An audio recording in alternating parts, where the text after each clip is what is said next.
right, it is 7 minutes after 6. I will now call to order the April 11th, 2016 meeting of the East Hampton Conservation Commission. Are there any public concerns, non-agenda items? Yes. Identify yourself for the record. Mark Reed, Yes. Heritage Surveys.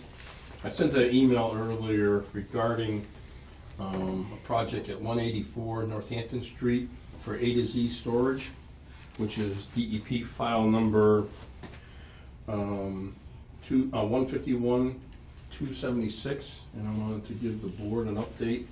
This is the old hotel property. I'm sorry, can you say the address again, Mark? 184 Northampton Street. Right. You got that, Jess? Oh, and verbal copy, thank you. Right. So the notice of intent was issued to A to Z Properties. What was the date of that, The Mark? date of the Roughly. order of conditions is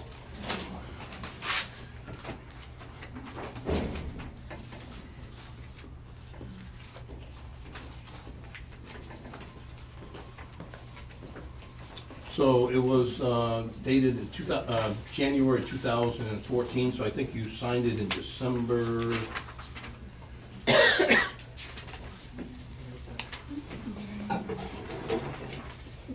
So you signed it on date of issuance is January 13th, 2014. Okay. So the Boyles have been working on the project. They tore down the existing dwelling in the back of the property in October of 2015, so that's now gone and cleaned up from the site itself. They have been considering making making revisions to the site plan that was previously approved by the commission. This is kind of a blow-up of what they're considering, and I can show you.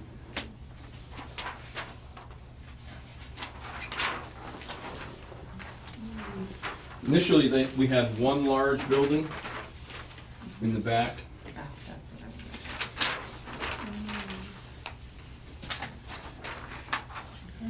So that goes like that. So initially, the commission approved one large building in the rear of the site and retaining the daycare center building, which is closer to Northampton Street. What the new proposal is to construct 3 separate standalone buildings and remove the daycare center building up near the front of the property. That looks like it's out of buffer zone. Correct. Okay. Which is out, yes. Yes, the front building is outside of your buffer zone. And it looks like, which, between the two configurations, which is this line, if this were to be done straight across here? Yes, between these two buildings here, so it's kind of bumped out a little bit And what is because of this, Mm-hmm.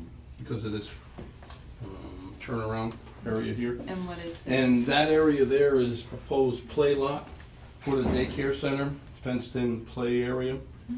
So instead of having the play area near the roadway, getting it back behind the building, which makes sense for safety reasons for children around cars pulling in and out for the project. So I'd like to just bring up the speed on this, and then I know within the order of conditions, any revisions have to come back for discussions with the commission. So I'd like to put this on your agenda for probably your April 23rd or later? later, yeah, your first Okay. meeting in May Okay. for discussions, further discussions that we're working on this. Okay, so that would be. So May 9th? Okay, that's fine. That's, okay. Yep, that works. So, And that's it? all right, thank you. Could you email this to the commission? I did. prior- I think it Oh, you was, did, yeah, it okay, was. great. Yeah, I did. The only thing I did not email, which I will tomorrow, is the overall, this one. This one here. Okay. Yes, this one, the kind of larger scale rendering. Okay, But Yes. yes, I did email the other. thank you. All right, are there any other non-agenda items, public concerns? All right, we'll move on. We're actually gonna move on very quickly from this.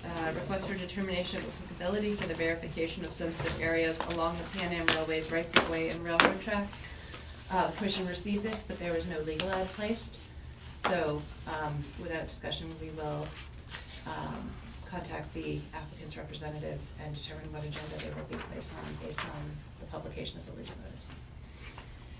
So, that's just. To be continued. Not deferred to a date to be determined based on public notice requirements.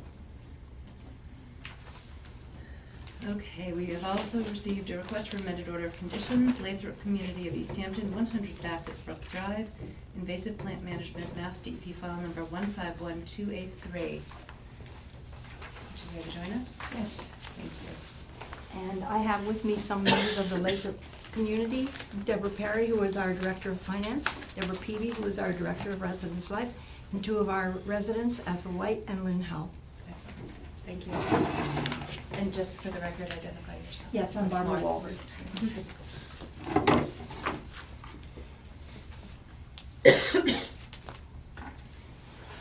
So we are simply requesting that the order of conditions that you awarded to us in 2015 for removal of invasive plants on our property be extended in territory, but not in method. So what we want to do is to use the same methods and the same contractor to remove invasives in a part of our territory that's adjacent to what you approved last year, but that was not clearly mentioned in the order of conditions. The only difference in topography between the two areas, the first area that you approved had some streams and wetlands, although it was mostly upland forest, but this is Bassett Brook. So it's a bigger stream. And can you describe the limits of the additional work? Yes, the limits of the additional work are indicated on this map in, there are two maps in this paper. One is the map that the Lathrop Community Resident Committee uses. It's a very informal map, we made it ourselves, but it is the basis of the NOI and the OOC, so I've included it here. The red area is what we're asking to be able to work in. So it goes from the beginning of the brook here, all the way to the end of our property, the western end of our property. That's what we're asking permission to do. It's partly Bassett Brook, and then there's a upland woods beyond it. The habitat management plan that our contractor and we have established doesn't cover quite all of that territory, because this is a bid in a way to us, or a proposal to us, for what they think they can get done this year, given our funds. So what they're showing here is, they're telling us that they can work in these areas along the brook, but not all the way out to the western edge of the property. But we're asking for permission to work out to the edge of the property, because we'll do that as fast as we have the money. We are also working with Northampton. You see that this is the town line here, and we're working with Northampton, also going before the Conservation Commission there. We have a CPA grant from them for this work, so it's really all a contiguous effort to try to improve the ecological health of Bassett Brook. This is not an area we viewed before, correct? We Correct. didn't look out there, so No. I'd like to do a site Site visit. visit. Does everyone else Yep. have an interest? Okay. So, our next meeting is April 25th. Does April 23rd work, or would anyone like to try to do it sooner? 23rd works, It doesn't work for me. Saturdays. That next week is Saturday. just bad, so. Okay. Sorry. But it's fine.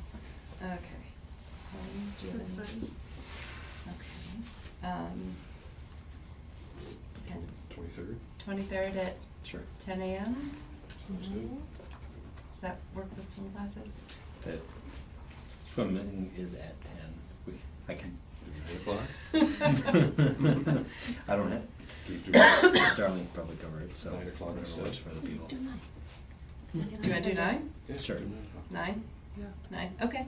So April 23rd, 9 a.m., meet in the parking lot in front of the main building, the way we did last time? Mhm. Yep. And go from there? Yep. Okay, That'd be lovely. excellent.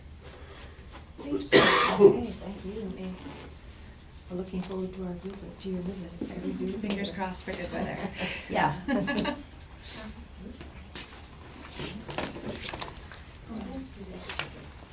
Just want to get this in the calendar. Okay.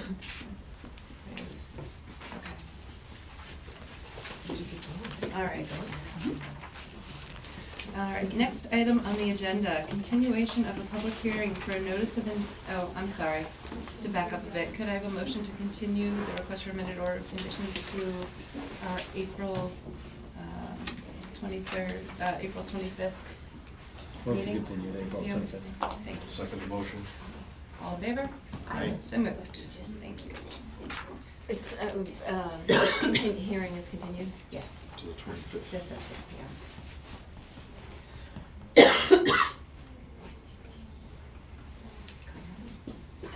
Great.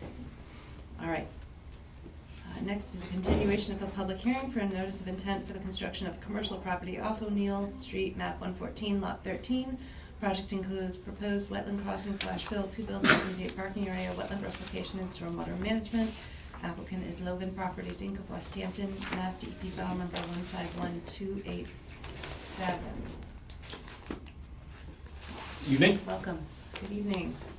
For the record, Mark Reed from Heritage Surveys. Dave Loven is here tonight with me.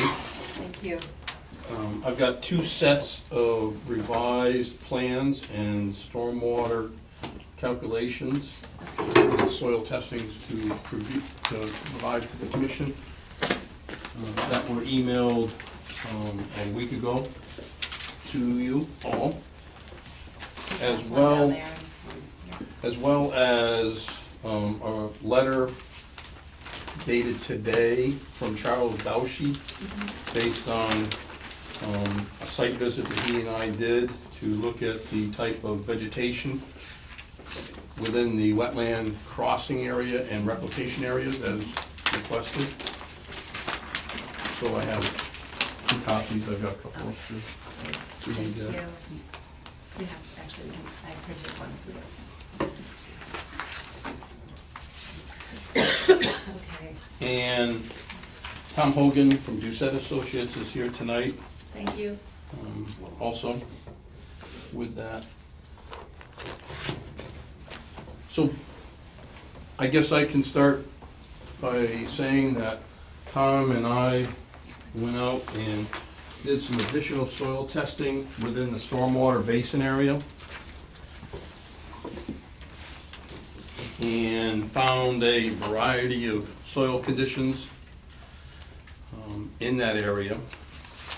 So based on the additional soil testing we did 4 test pits in the basin area that are shown on the plan.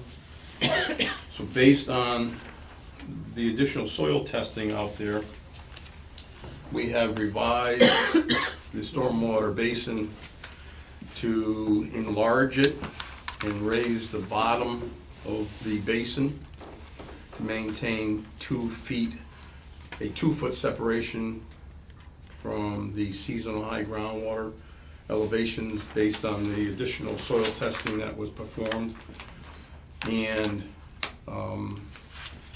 the bottom of the detention basin. So in doing so, we've reduced the amount of blacktop. This pavement has been moved in a westerly direction or towards O'Neill Street. And this one storage building that was 60 by 100 is still 60 by 100. It used to be in this direction. We've turned it 90 degrees on the site and slid this back and made the basin not quite twice the size of what it is now, or was in the original application. Additionally, we had a site visit with Emily Stockman, who's doing the wetland review, and she recommended that we take the wetland replacement area 2, which was proposed to be in this area here, which is in an existed forested area, and move it to the north side of the property, which is more, again, it's all vegetated, the whole site is vegetated, but more in an area that is, was historically disturbed, and do the replication in that area. So it also has sort of a restoration component So of yes, sorts? right, and, you know, in this area here, as you can see by some of the pictures that Chuck did, there's a lot of invasive species and fill material that was put in there some years ago by someone, I don't know who, but it's there. Let's see, what else did we do?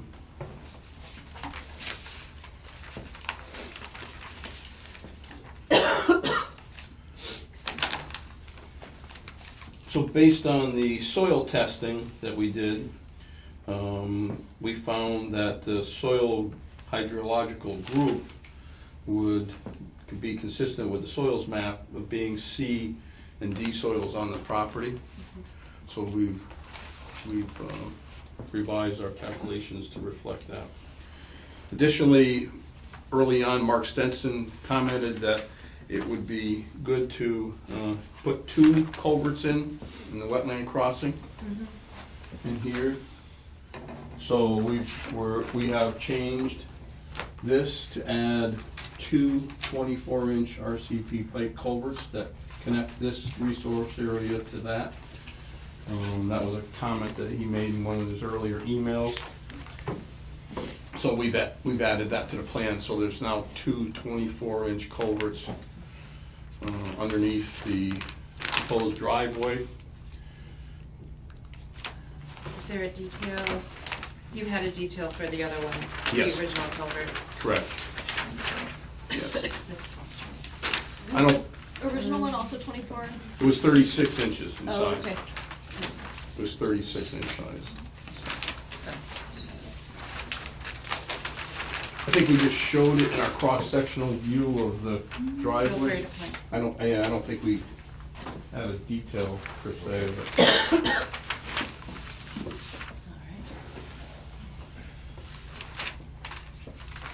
So then this afternoon, the commission received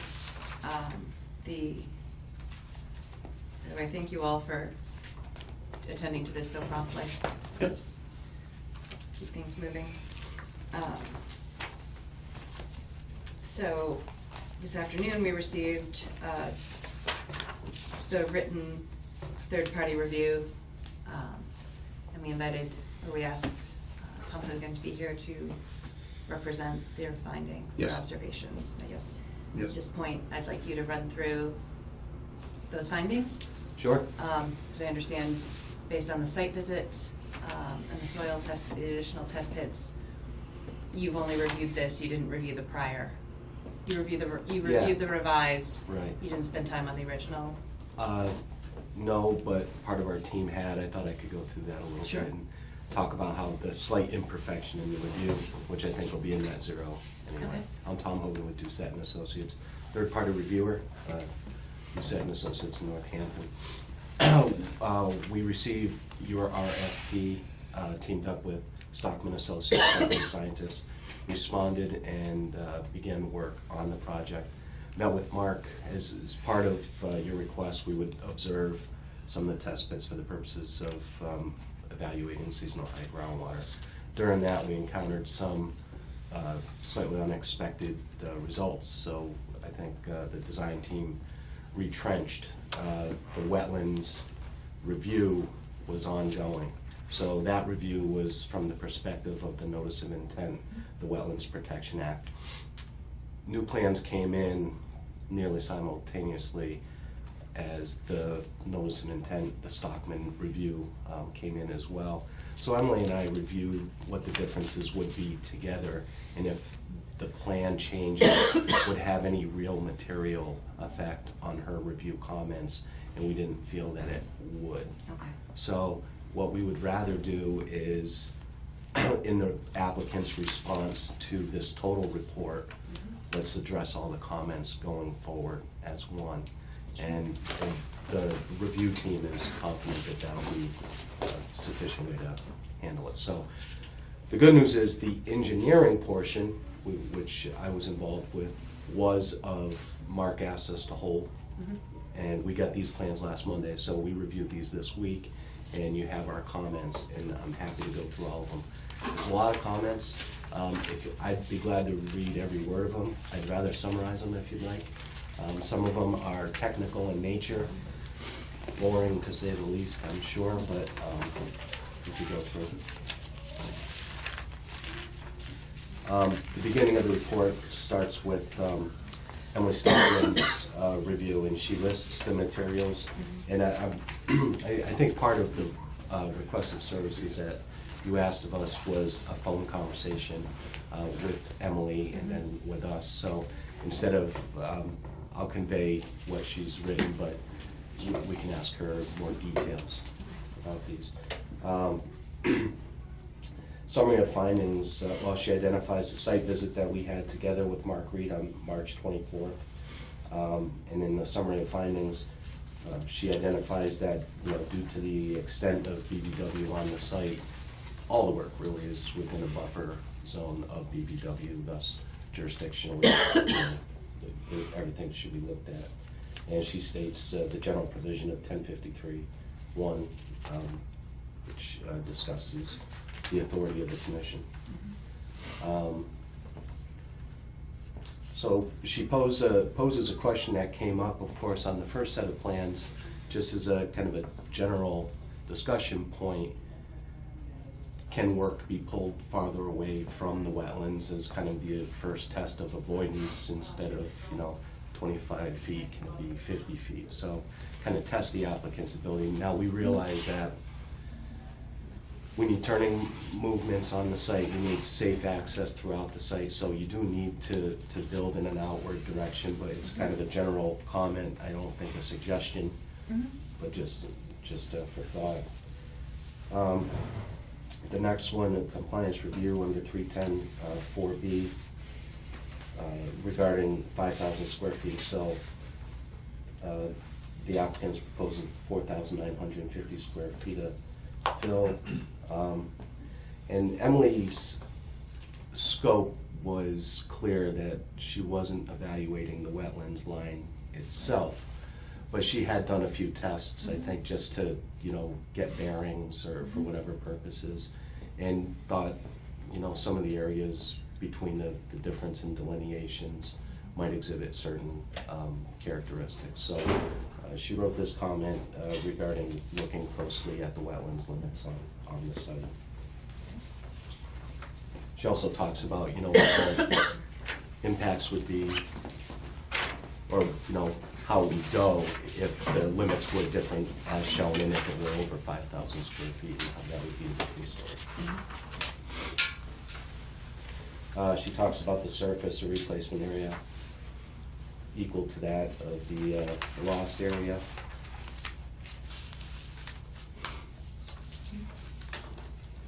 And she identified that the applicant was proposing in excess of a 1-to-1 ratio. And I think she was merely saying that after the verification of the wetland limits are verified, that those would be revisited. She indicated that some information regarding groundwater hydrology documentation needs to be submitted to demonstrate compliance with that provision. The overall horizontal configuration, I think that's relative to the swapping of the upland areas for a greater chance of success for replication.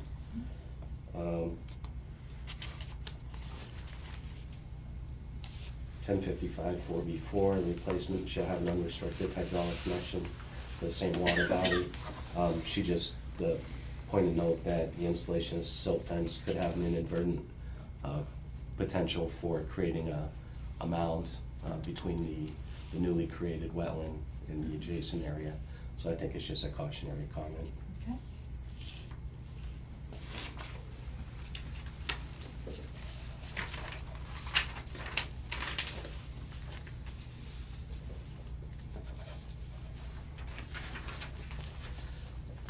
On 1055 40B6, talks about the 75% surface of the replacement area should be reestablished with wetland plant species. She talks about the 6 months and then 1 year completion after work, and she recommends monitoring by a wetland scientist to confirm that the work is done properly. Replacement area under B7, in a manner which consists of the general performance standards for each resource area. And she identifies that there's no additional resources beyond the BVW being impacted.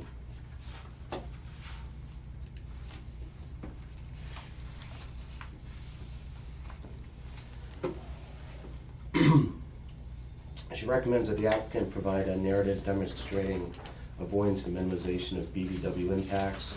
While the site plan indicates access to upland area with parcel requires crossing of BVW, parcel 1 is part of a larger property which has not been formally subdivided, and is also part of an even larger parcel which has been previously subdivided.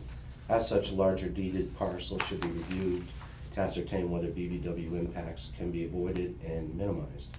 In regards to the issue of BVW to be filled, it appears that the reduction in the overall project size would remove the need to impact this portion of the BVW.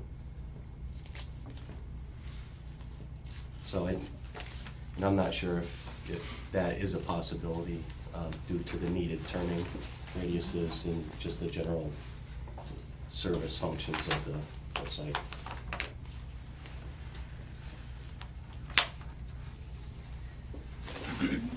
The next 1054 4C does not apply.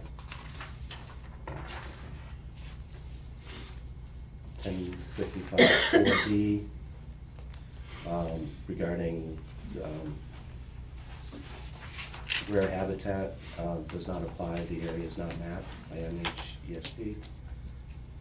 And similarly, the area is not an area of critical environmental concern.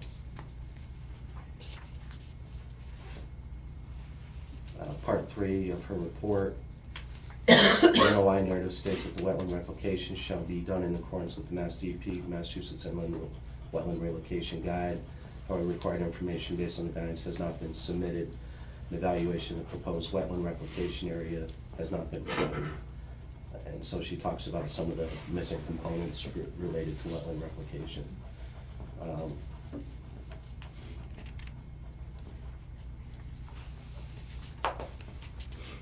Many of the comments, 3, 4, 5, 6, 7 are similar in nature.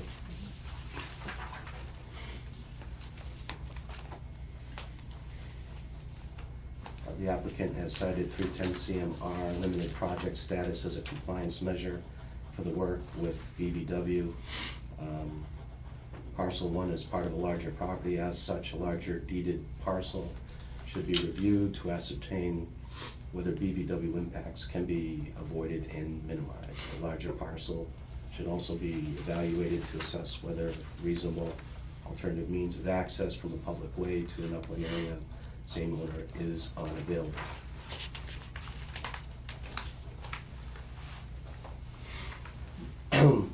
Stockman Associates, she indicates that she conducted only an initial review of recorded documents associated with the project in the Mass Wetland Protection Act. So based on a review of the documents retrieved from Mass Land Records, the subject property is a portion of an original 35.5 acre parcel which has been subdivided multiple times through the years. The 35.5 acre parcel is depicted on a recorded plan dated June 19, 1975. And since the creation of the, 1975, revised June 23rd, 1976. Since the creation of the 76 plan, premises were subdivided 1987, 1995, 1997, 98. And I think this is why that's relevant. There's a parcel one as indicated, notice of intent site plans appear as a portion of the larger lot from the 35.5 acre parcel 2000. Prior to approval impacts of BBW, the applicant should provide assessment of the total BBW impacts associated with the 35.5 acre parcel to ensure that the impacts of the wetland resource areas have not and are not piecemeal. That's particularly important as 4 previous order of conditions associated with the subject property were retrieved by Mass Land Records, 2 issued by the East Hampton Conservation Commission, and 2 issued by the Northampton Conservation Commission. Of note, the order of conditions issued by the East Hampton Conservation Commission mentions the creation of a replication area. Furthermore, only 1 recorded certificate of compliance was located. This certificate of compliance was issued by the Northampton Conservation Commission in October 1994. So I think what she's saying is that there's been either times when the property was all together or subdivided in some way, shape, or form, other filings have occurred, and if those filings involved the filling of wetlands, it would be appropriate to evaluate if those need to be added so that in total they wouldn't go over the 5,000 square feet. So I think the idea was to have the applicant respond to all of these. And Emily attached a replication checklist for the applicant's use. So then after that, we get to stormwater. Yes, this is usually easier for me to, I'm an engineer. Fair enough. Okay.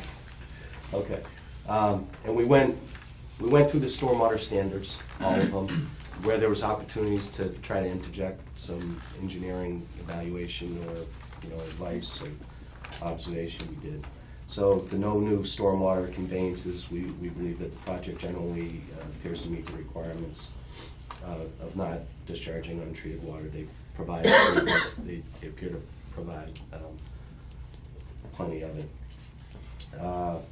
Number 2, stormwater management system should be designed so that the post-development peak discharge rates do not exceed the pre-development peak discharge rates. The first comment has to do with the watershed modeling that was submitted. We think some more area is tributary onto the site than is being modeled, and it may impact some of the site drainage components. So we think they ought to have a look at that. And we'd like to see the time of concentration and flow paths which show the sheet flow, shallow concentrated flow. We recommend that the analysis points be clearly identified on an exhibit, and we recommend that the outlet control structure call out on the site plan be revised to match the HydroCAD device invert elevations.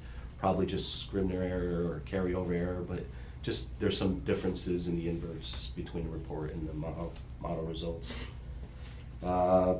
We recommend that the plan detail infiltration cross-section be revised to match proposed grade elevation, same type of just inconsistency.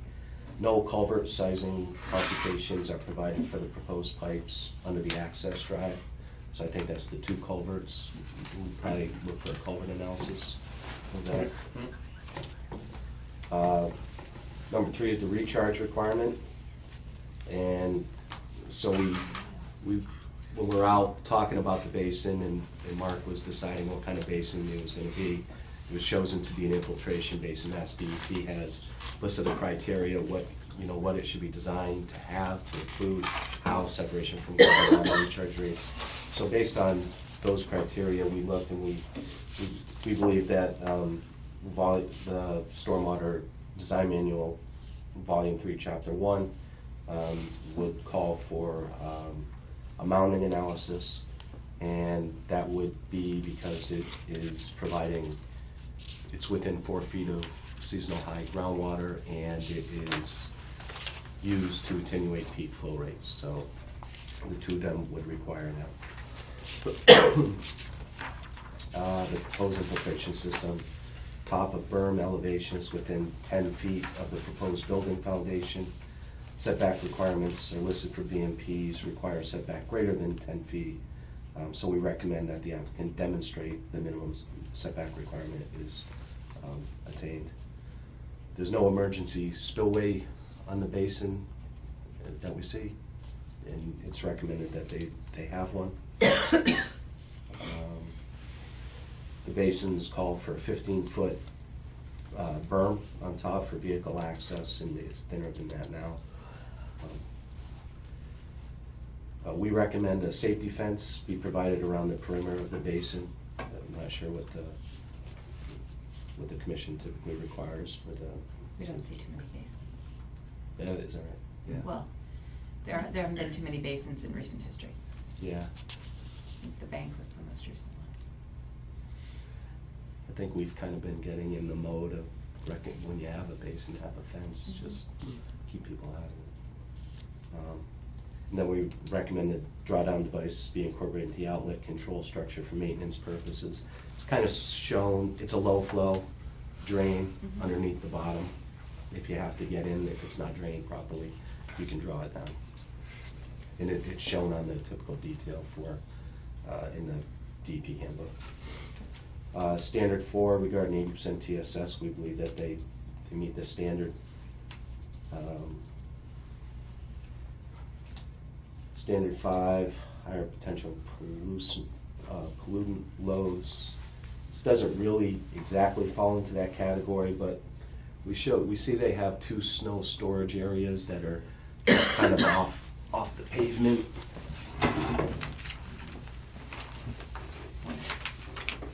Right here and here, so it'll be just, and there's no curb here. We just asked if there's any opportunity to try and capture the melt water from that snow into a stormwater treatment train. Instead, it may not be practical. There's not a lot of room on the site, but I think as it is, it's being proposed simply to push it to the edge of the wetlands.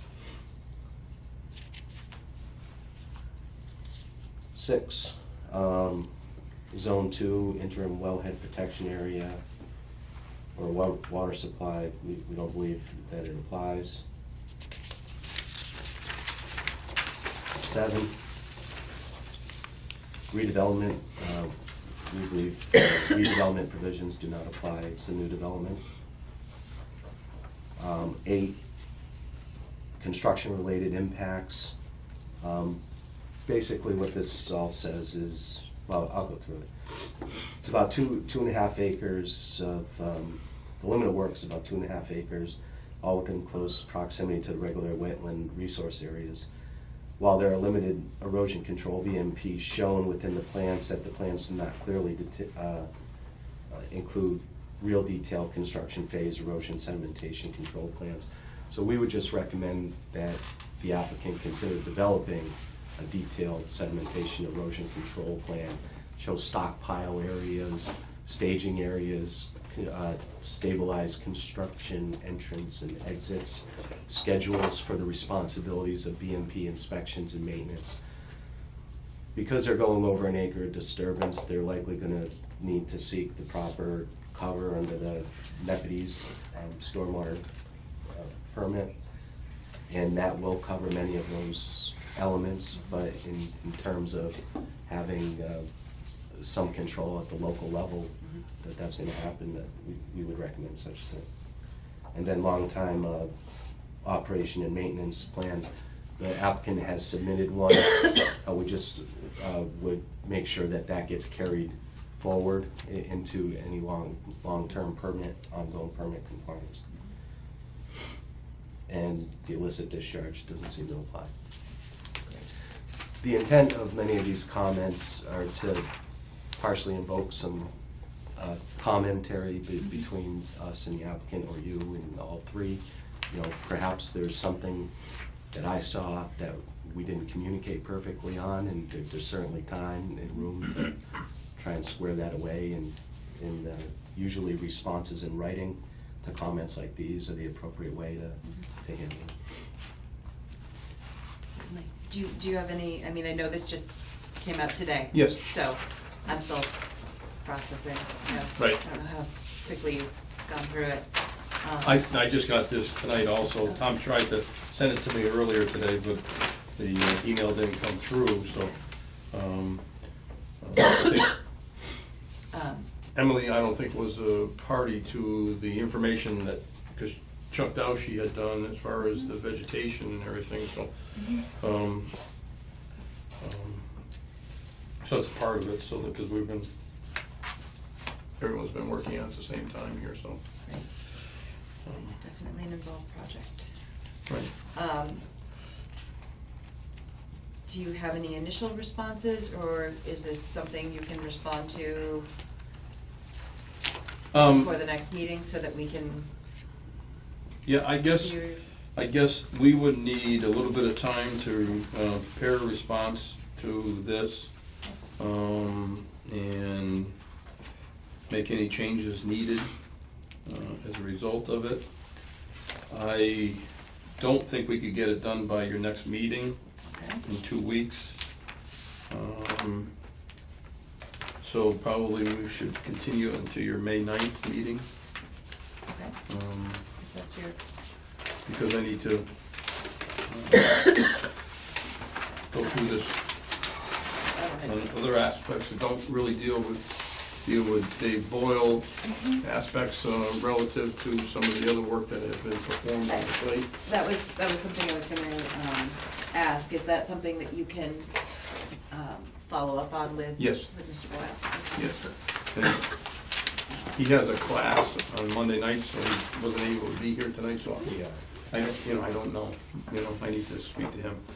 This is the first notice of intent filing that we've done on this 35-acre parcel, so we haven't been involved in any of the other projects that have been done on site, so I honestly don't know the answers. I don't think that Dave and Tom, and Melissa that own the property now did any work for themselves. I think it was Before. generation before, yeah. And it was at least, probably going back to the 90s before that. Right. I mean, I know, I certainly will check the commission's files regarding that DEP file number referenced in East Hampton, Mhm. because that predates anyone on the commission right Correct. now. Yeah, 1994, I think it was. Right, I think that's what the year in there was, Mhm. so certainly not any of us Yeah, in the room. so. I'm gonna stop talking to you now. So I guess, Okay, but I guess one quick observation, I do appreciate Emily bringing those things up, especially with the parcel as a piece of a larger property that's been subdivided. And unless there were fills in previously permitted fills in wetland, my impression of the site from the site plan and the site visit that we did was that this is surrounded by uplands. And that, unless there were alternate access, right. an alternate access that had less wetland impact. If I was trying to learn about it, I think if you're involved with a subdivision of land, and there's also a wetlands bill involved of any amount, that would normally require a water quality. If you hit subdivision in any wetland fill? Yeah. Okay. So if I was trying to learn about it, I would see if that's one of them. And I think that's one of the ways DEP tries to keep track of, segmentation of the project. Okay. So then that's the question. But it doesn't mean it was done. I think it's Right. probably more likely that it wasn't, and that these were just incremental, not thinking of segmentation, just incidental sort of items. Right, there wasn't a comprehensive plan. Correct. It was, I know that we looked at the property closely to what land was available for access to this upland area. And coming in where we have it shown on the plan is the only spot that has the least amount of wetland disturbance. As you go down O'Neill Street further, here's the old canal. This is all a large wetland area. Yes. There's bits and pieces of upland. I was wondering about that. And over here, that abuts the red A to Z storage buildings in Northampton. Okay. And I know behind that, we looked at trying to expand those units for David, and there's all wetlands through there for that. And then the canal continues through, and the property goes all the way out to Luffield Street. And a good portion of this is all wet, going over to Luffield Street. So this is kind of a little upland island. I mean, there's other areas, for instance, Chuck did, for instance, this small little upland island here, which is, and there's islands all over the place, but they're the size of this room, Yeah, you know. right, they're not worth, Right, you can't, and to go through. just because, right. Okay, so I think we've all got a bit of homework. I'll check our files. Sure. And I'll see if there was a 401 water quality cert Yeah. by any chance. Right. Fortunately, I don't know if anyone Tim McKenna might have been there in '94. I know that typical to this site and looking around has been, commercial developments, for instance, the development that the Boyles did at the intersection of O'Neill Street and Northampton Street. That's right on the corner. The storage units that he's built.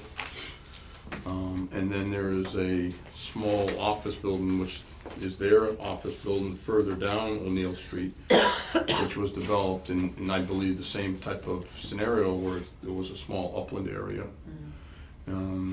for that area.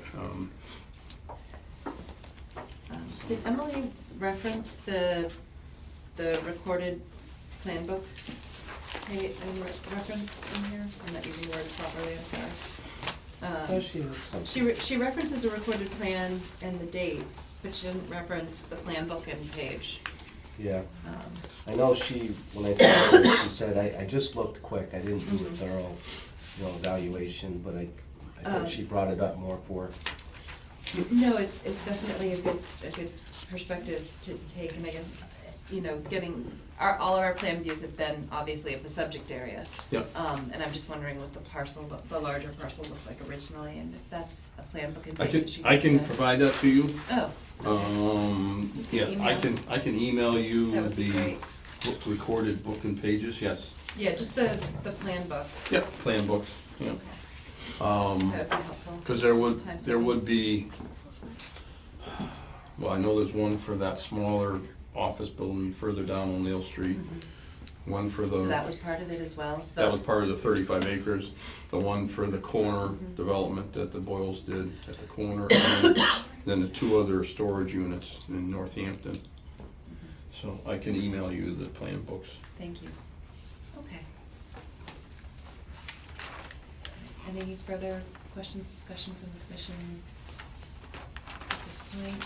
Any further input? All right, city planner, thank you.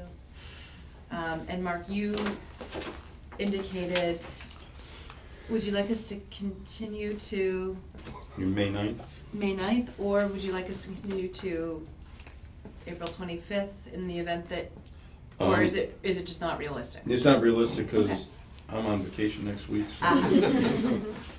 All right, And someone so has to. I've already promised. That you won't work on vacation? Yeah. And my wife and daughter already said that's not gonna happen, so. Okay. All right, so is there a motion to I'll continue make a to motion that we continue the hearing until May 9th. Second. All those in favor? Aye. So moved, okay. Thank you all Okay. so much. Thank you. And look forward to getting these final pieces together. Thank you. They're hard to take, they work. Oh, yeah, I have to, tight to make money is just known from all the. Yeah, I know, Right after now. a while, you just don't want anything. Hot tea. Howdy, howdy. Thankfully, this just started. Okay. And you both signed in? Yep. All right. Mike got it. All right, thank you. Thank you. Thank you for your time Hopefully tonight. next time. We're doing well. We're doing well. Good, good. Thank you. See you. Thank you. Hey, Gary. And now I know.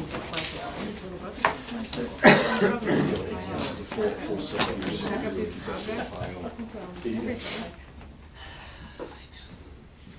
Okay. Are there, do I have full to? set. The species, can't species right there, but there's none. Okay, let's. Can we actually do that with that? Yeah, that would be great. Okay. Ready? Gary, did you sign in? Thank you. And actually, did you sign in? I did. Thank you. I know there's a bunch of people here. Didn't wanna just push people out of the way. That was very kind of you.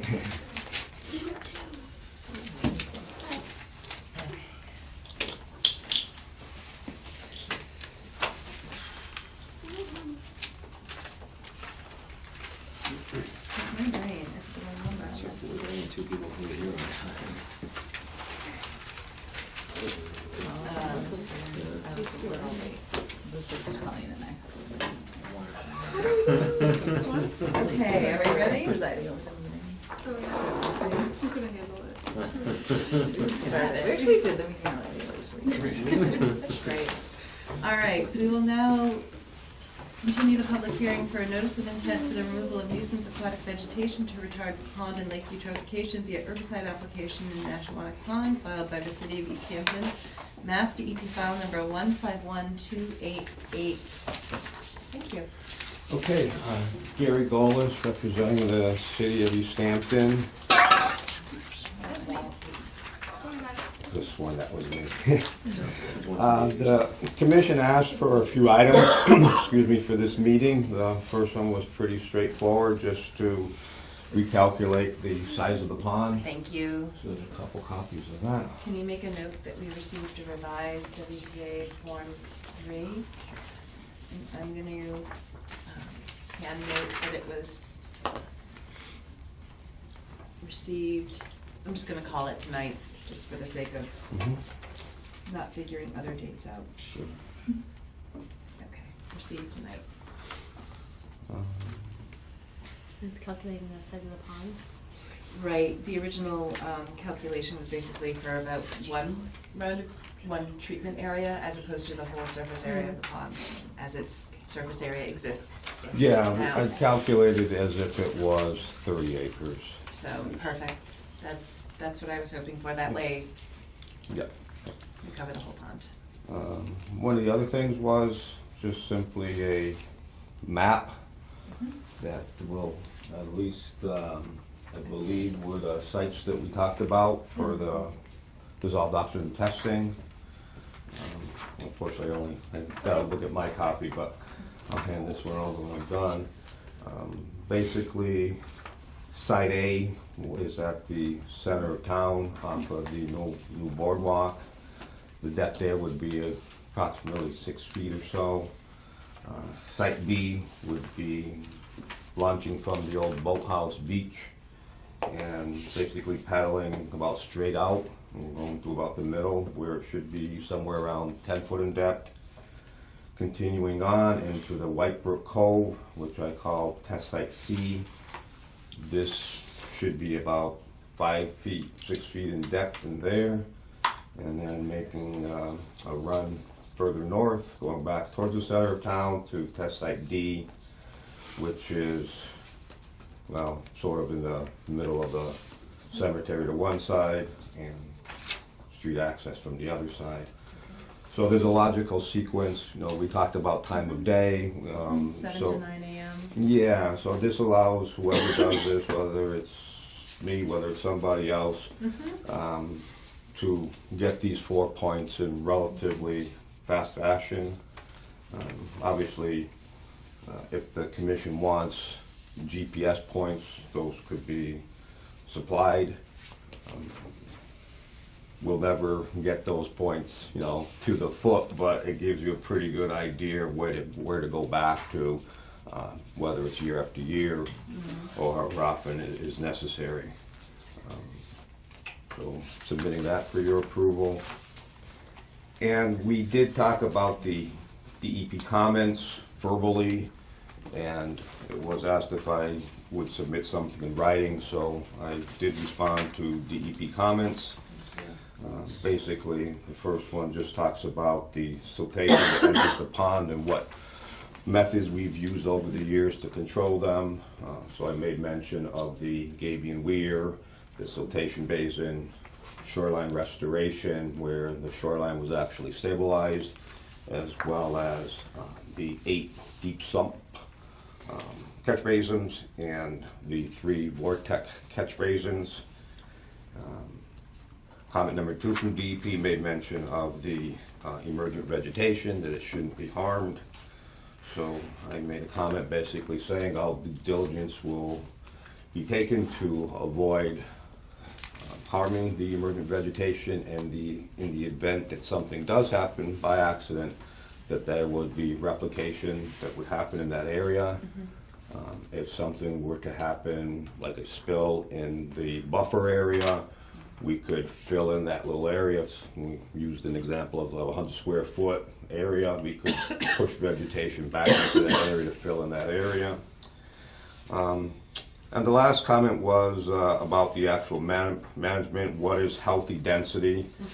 And that's a little bit more hard to put down in words, but we tried to decipher that last time we met.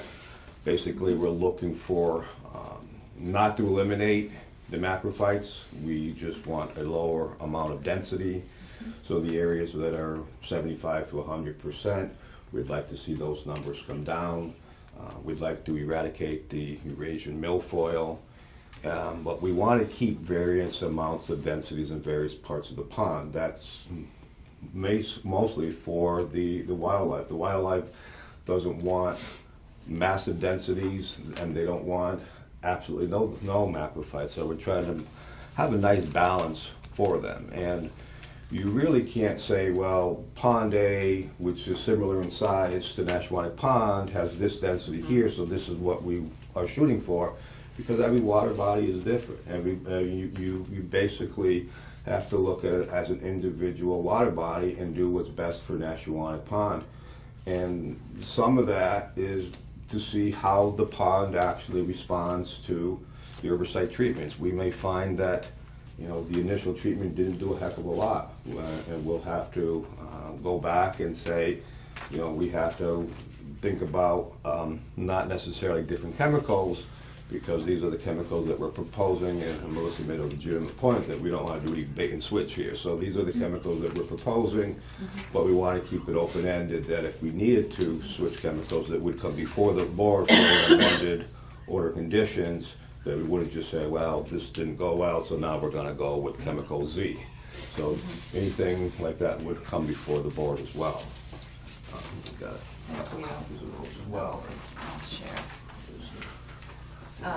So this is good. I started Conditions. reiterate, you know, kind of trying to pull things together in terms of special conditions that are, this is atypical of our projects. So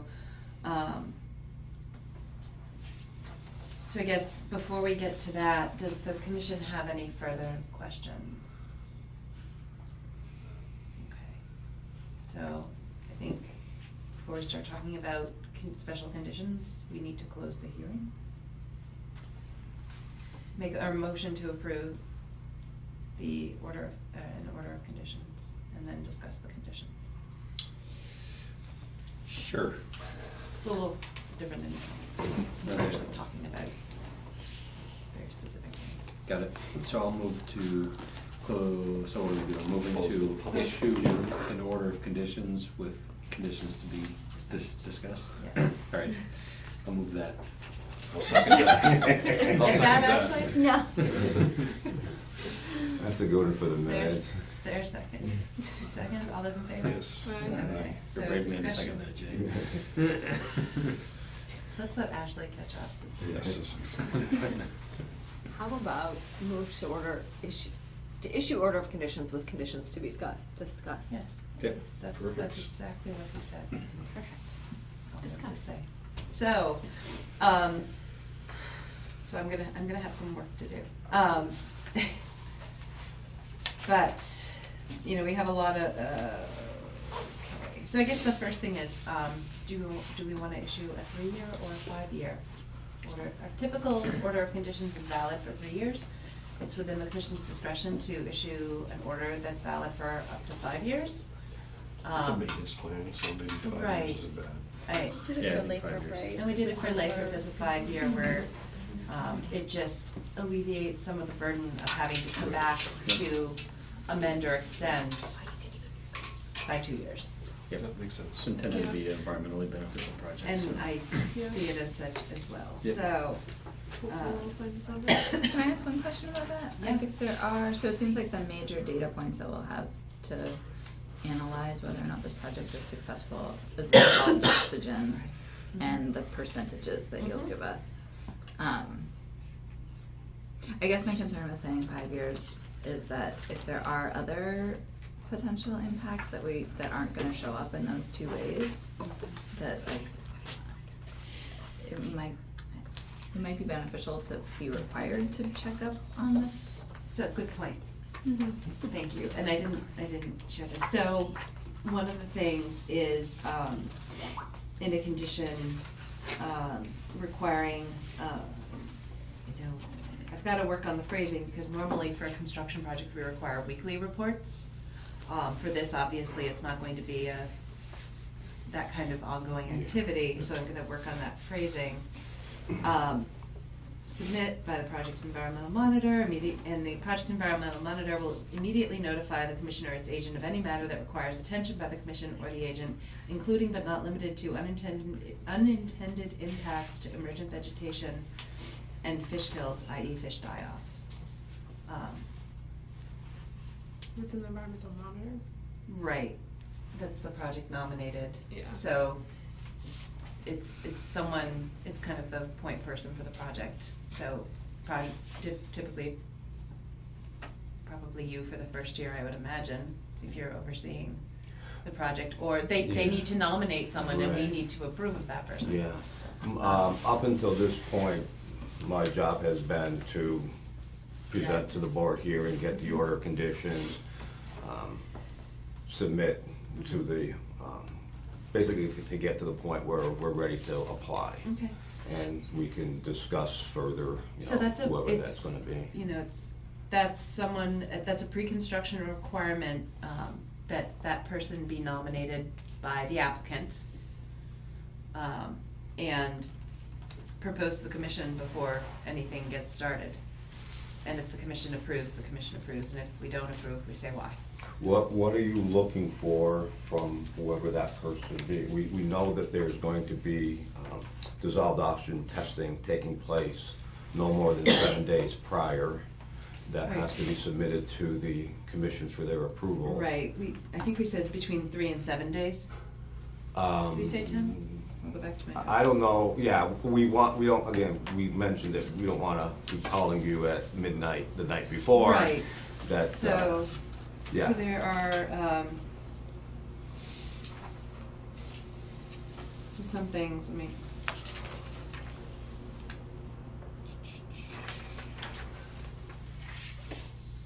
So, just speaking about this year, there's already been a density map created, so it wasn't Right. created this year, it was created in 2017, but, we don't know what it's gonna be looking like come June, come July, but we assume it's gonna be very similar to what you see right there.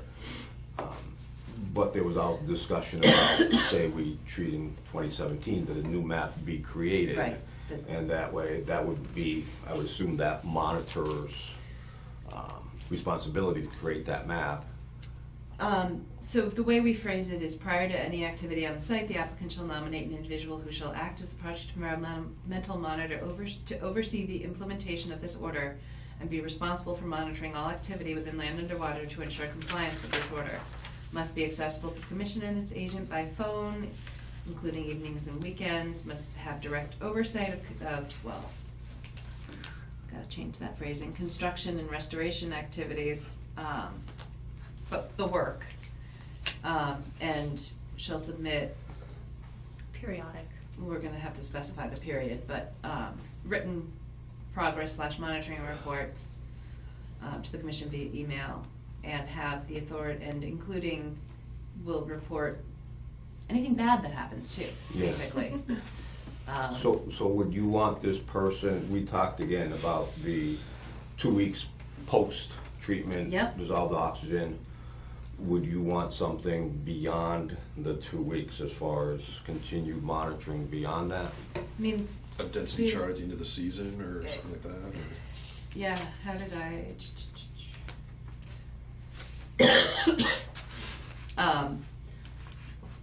So I hadn't quite gotten the phrasing, but, so prior to any application, the applicant shall submit the following to the Conservation Commission. Set of photographs depicting the project site in pre-activity condition, updated vegetation density site plan, including dates of observations, project sequencing, including the names of herbicides and/or algicides to be administered, the concentrations of each timing and duration of treatment, and statement signed by anyone, those involved, that they understand the order. So basically, there's, instead of a typical project where, you know, you've got the existing conditions documented, because of the ongoing nature of this project, there's going to be a documentation required prior to the applications, so that progress is measured. I guess the big question is, what if it doesn't work? Then you have to report.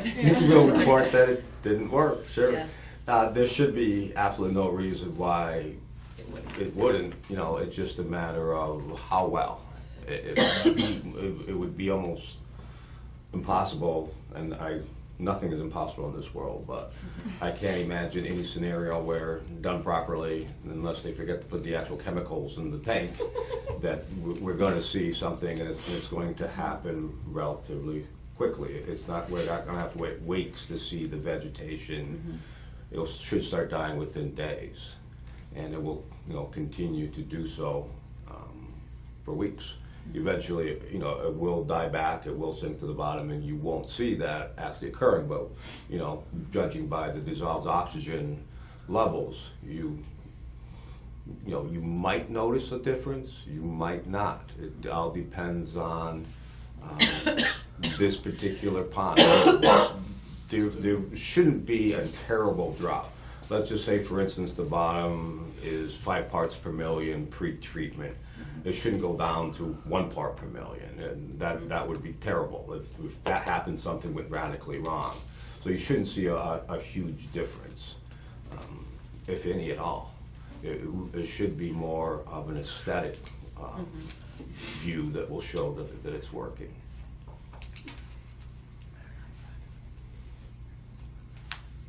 Sorry, I'm just jotting things down. So would we need an annual? Well, if from what we're assuming that we're treating once a year at this point. Now, we talked about maximum of 2 treatments per year, that we would never go beyond that. So that might be something, if you haven't That's written in there. already, that will be in there. So if we treat a second time, we'll have to come before the commission a second time and say, we're doing this again. And it doesn't have to be a big formal process. Yeah. It can be, you know, we have a section of this where we do updates of our agenda, where we have updates, and that it can be under a relatively quick update. Yeah. But one of the requirements of an ecological restoration limited project is that you restore the ecology and demonstrate how you're achieving that And one of the only ways I can think of, the simplest way I can think of documenting that is that updated, Density map. right, Yeah. so that you can look at, Which you know, kinda do anyways, to, 2016. so we would know right. Right, well, what we had to do. yeah, Right. and we hopefully, over time, will see less and less of the Right. milfoil. So Mhm. as that map is created, areas that had it before hopefully won't. It's gonna be like the water chestnuts, I'm sure. We've been going after those for years now, and they keep on popping back little by little. It's like the people who were here earlier about, you know, the invasives. They're not gonna get rid of them 100%. They're gonna keep coming back. But hopefully less and less and less, and, you know, eradication is the goal. Whether or not we achieve that 100%, we'll have to wait and see on And that. I'm just hesitant to use the term eradication because it's a very lofty goal. And I don't know that if someone else Yeah. would turn around and use it. I mean, against the you. goal of eradication, not necessarily that it has to be eradication. I'm not sure how I worded in the notice, but that's the goal. Sure. But it's a goal that probably will not be met 100%. Right. I guess we kind of talked about this a little bit, but I want to, in terms of accessing the pond, from where do you think you'll be doing that? Well, it should be the boathouse. The boat? The boat ramp. Yeah, Yeah, okay. yeah. Do you ever see it happening from, where am I, the promenade? It should be at no reason. No. It's just so much easier at the ramp. I mean, if they're gonna launch a boat, Yeah, that's where they would do it would from. do it, yeah. Um, I did go down to the boathouse, I think at this point, it must have been last year, with a representative from Solitude, it wasn't Solitude at the time yet. And we took a tour of the pond, and even without the boat ramp being in, that was where they were gonna launch from. Yeah. So that's, yeah. We also talked about, so there's gonna be posting the Mass DEP file number sign. Do you see any reason, just to drag you into it too, do you see any reason we couldn't, shouldn't, wouldn't want to see that also posted over here? Well, I think since one of the areas that you're gonna be hitting is right near the promenade, right? Yes. So I would think it would make sense, just because if somebody Sees it happening. sees it Yeah. happening, they're gonna call somebody to report it. So I think it makes sense to post it on both sides. So that was basically what I was getting at with my phrasing, that it be posted at the town beach area, Mhm. at the DEP file number sign, and over here at the promenade. Mhm. And then we also talked about, you know, that temporary signage about the treatments of themselves and any potential restrictions Yes. for whatever the time period is, you know, and that doesn't have to stay up. It's pretty concentrated, right? I mean, it's just hitting the plant, and you said it doesn't actually. It's like a couple days, That it actually stays active? yeah. Yeah, as far as restrictions for National Pond not being drinking water, there really aren't any. I wouldn't want somebody to think that they should go swimming in there, but the only restriction really is for drinking water. If you were to bring livestock down there, they shouldn't drink the water. I don't see very many cows going down there these days, so. Someone's Dogs. dogs. But dogs, sure, yeah. Yeah, just, And kids wading, I mean, people don't swim, but there's access points. Well, swimming is allowed, even with this chemical. What about fishing? Doesn't Fishing exist. is allowed. so I think, Because it stays right on the plant. It's not like Yeah, it's they're- not like it's you're right. going It- out Yeah. into the water. It It's- stays on the plant, and Yeah, right. the, if I'm right understanding within correctly. the chemical itself, it has a surfactant, which basically means it grabs the plant. Finds the plant. Otherwise, it would just run right off the Right. plant. So this, Right. when it hits the plant, it stays there. Certainly, that doesn't mean that when you're applying, it only goes on the plant, but that's where the goal is. They don't want to spray it into the water. If it goes into water, it has absolutely no purpose at all. It won't work. It has to touch the plant itself. so I guess I'm just trying to, you know, your comment that if someone sees someone going out and doing something with the pond, they're going to, that might raise a red flag with them. Well, I think there's a couple of things. So in addition to notifying the commission, it might make right before you apply it, when you determine whatever that day is, it's probably worth it to send an email to the mayor and also to the police chief, so that if any calls come into the police, that they're aware of what it is. So that would be a recommendation to notify not just the commission, but those entities as well, because I could just see those phone calls coming in, them saying, we don't know what this is about, or we don't know Well, what it is. actually, this goes back, has to be 10 years now, but we did actually launch a power boat from the boathouse maybe 10 years ago. I believe, if memory serves me right, is when we had those little RV boats in the way and we wanted to remove some of the vegetation from the boat. By the time we got to the center of town, the police were waiting for us. Right. You know, so we know it's gonna happen, you know. Right. But, you know, we explained what we were doing there, and Right. they were fine, and we did tell people, it's just that those calls will come in. Right, so it's just a matter. The more people who are aware that you're out there doing it, the less the. So when the questions come in, at least they have a response and say, no, we're aware of this is part of a permitted project, or whatever it is. And we talked about other media sources, you know, Right. Facebook and maybe even something in the newspaper that they may want to go down and take some pictures and make a little article of it. So that, but they could put something in there so that if they so choose, whether or not they'll be nice and do a little article for free, you know, that's to be determined. But the more people we can notify, we'll do as much as we can on our end. Okay. All right.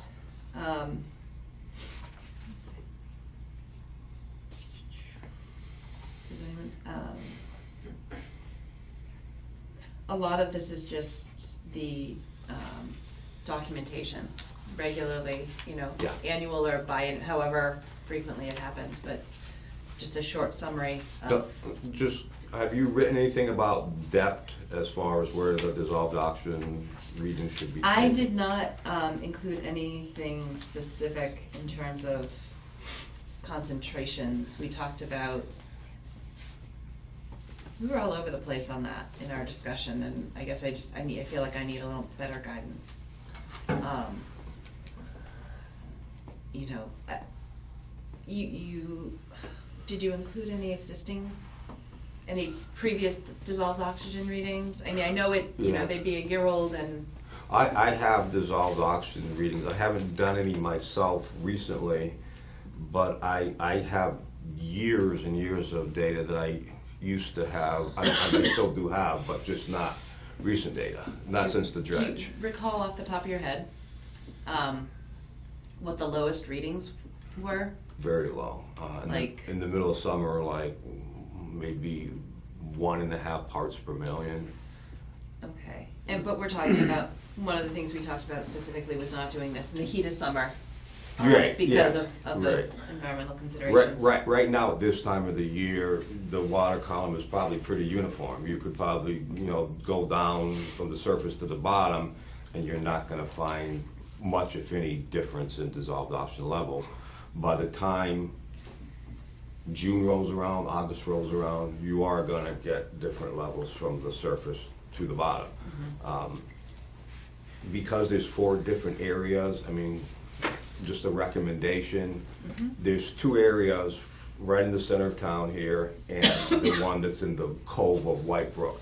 Those are 5 to 6 feet deep. So I would do it anyways. I mean, you can write it in, but I would feel very bad not doing it, whether it's me or somebody else, that you at least do a top and a bottom in those places. Doing a top isn't going to get you a lot.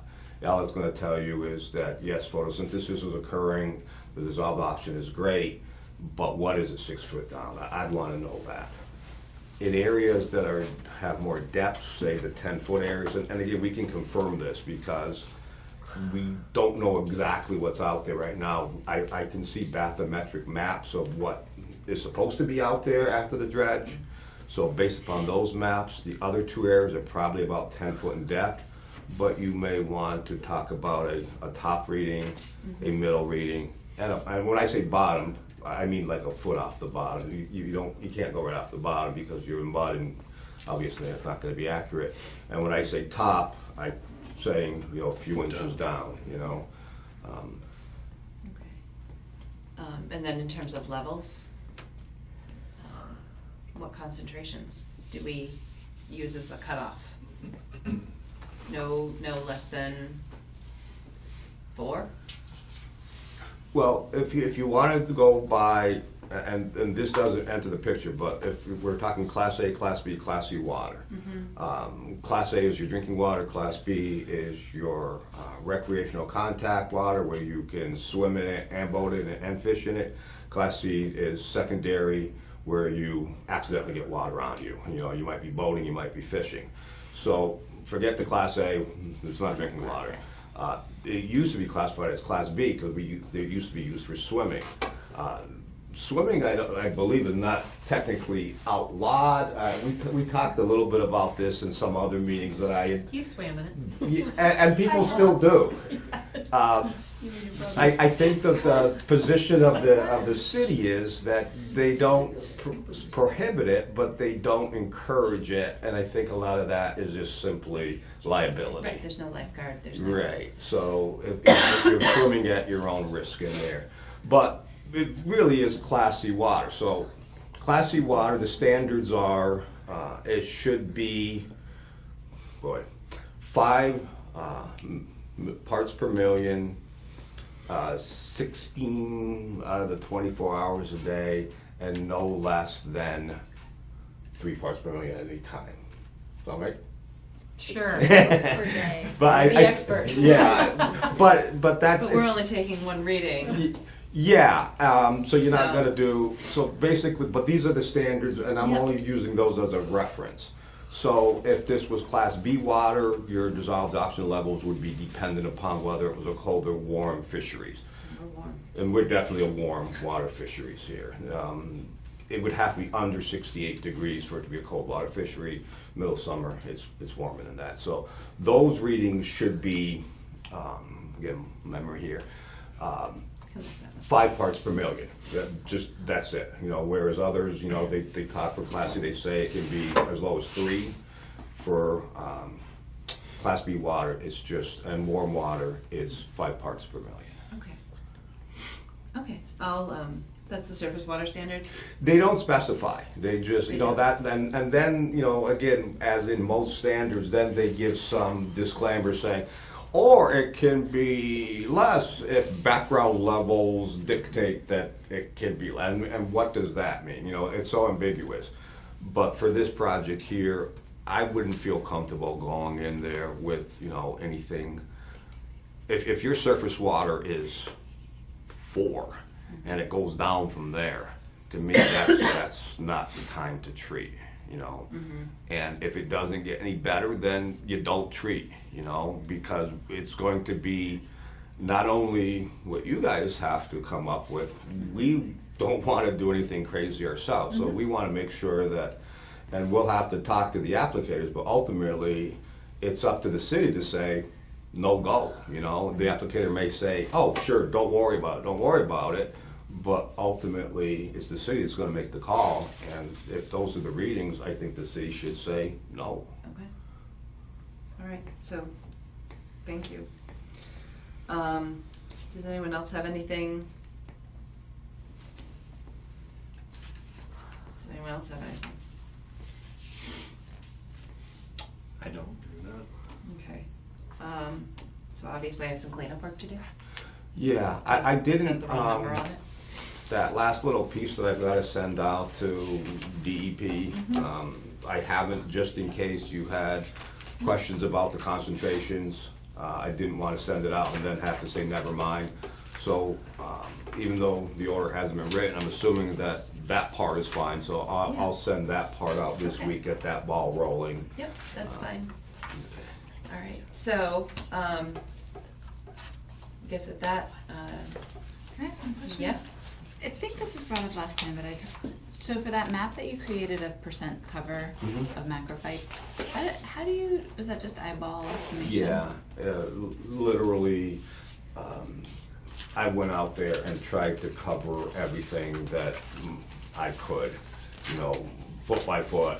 And, you know, that's not 100% accurate. And a different person would have He Bit may have different. driven it and drawn it up a little bit differently, but certainly there's certain areas that you could not go anywhere less than 75 to 100% because it just covers the entire surface.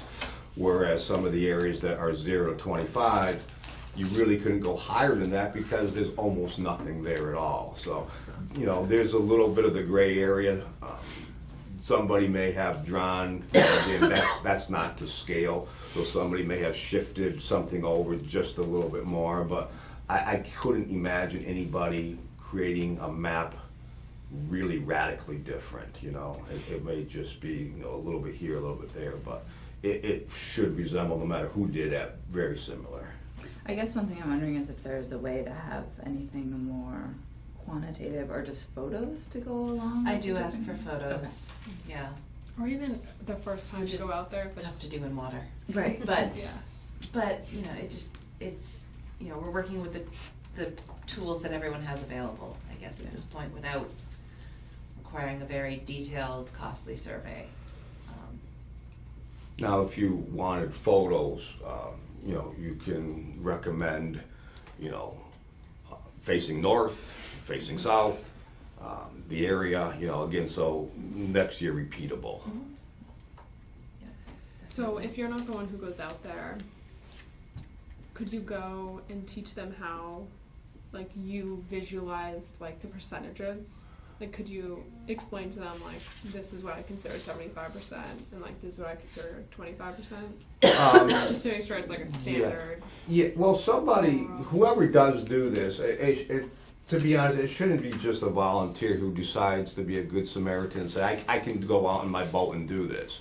Yeah. You know, and there are actually density references, like even if you're looking at the Munsell color book and you have to know percentages, you know, so you can sort and it's hard to actually, I see these insane things that people actually come up with. They say, like if you're doing a vegetative analysis and you need 3% or something, and they say it's about the size of your notebook.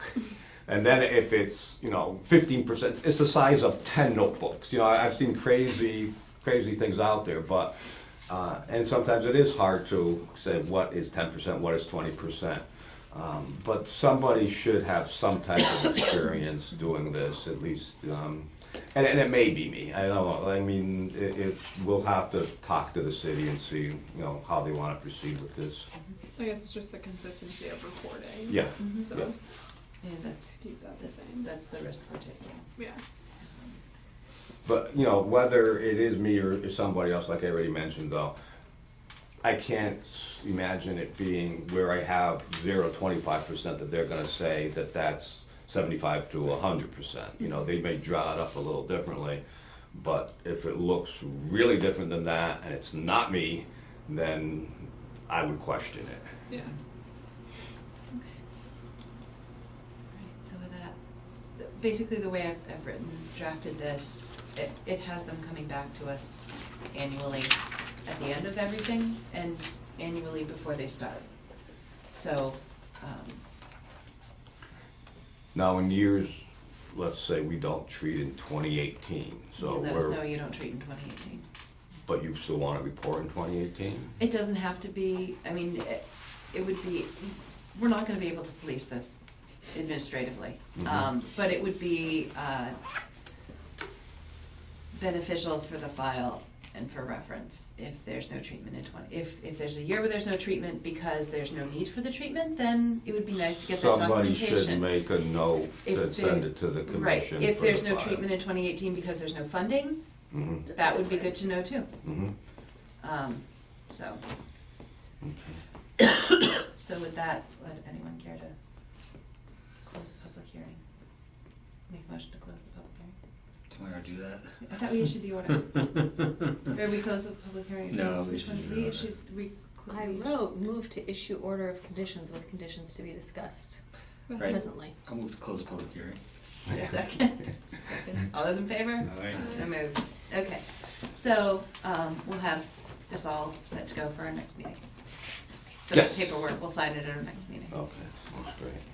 And then who is going to be responsible for recording it?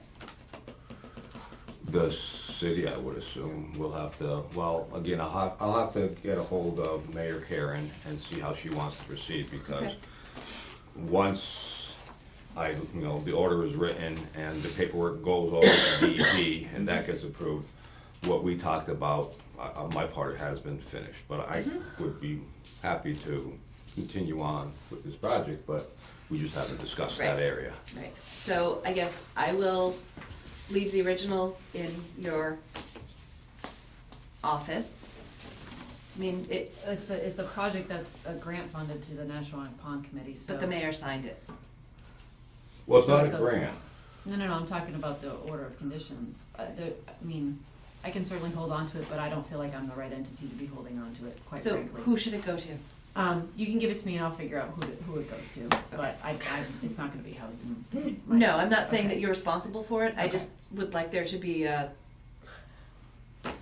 safe place Sure. for it, It'll probably other be- than in It'll the probably file. be the mayor's office. And that's Yeah. fine. Yeah. That's who signed it. So. And of course, the applicator will have a copy. Sure. Usually that's specified that they actually have the order, the conditions with them. I'll keep a copy in the planning office, Yeah. just And as a we'll have a backup, copy but- in the file. Yeah. It was so unusual to walk into your office post Stewart and actually see a desk. I love Stewart, but man, there's a difference now. I get that a lot. That's actually the second time I've heard that today. Yeah, probably won't get lost in. All right. All right, thank you. Thank you. Thank you both for coming in. All right, just out of respect for our dear planner, do you have any updates on Pleasant Street Mills? We talked about, thanks Gary. Thank you. Yes, so right now we're in transitioning between Gallagher Enterprises, who's been doing the majority of the work, and Mass West, who was awarded the bid for the landscaping improvements portion of this project, which is granite curbing, pavers, and landscaping and site amenities. So they will be on site for the next month. Who will be on site? Mass West. Capital M, Capital. capital W. And they will be presumably weather dependent off-site by April 30th. And then Gallagher will be coming back in to do the final paving and final Wait. granite curbing, Curbing and pavers, pavers. pavers, not paving, pavers, pavers, landscaping, site amenities.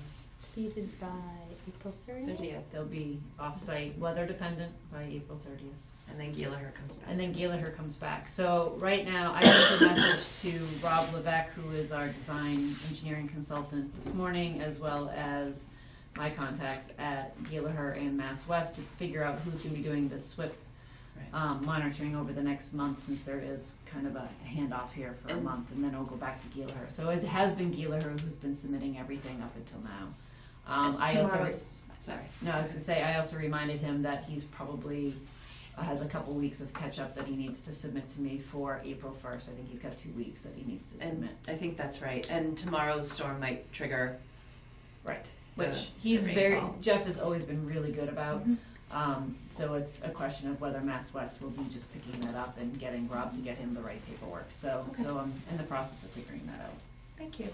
Yeah. Is there anything else for us from you? I don't think so. Okay, so, is there anything else you want to hear? How much longer you want to be tortured? I don't really care. Okay. You can sit and be tortured for 5 more minutes. Okay. All right, so no certificates of compliance, no emergency certs, enforcement orders, Bernard Gall, 37 South Street.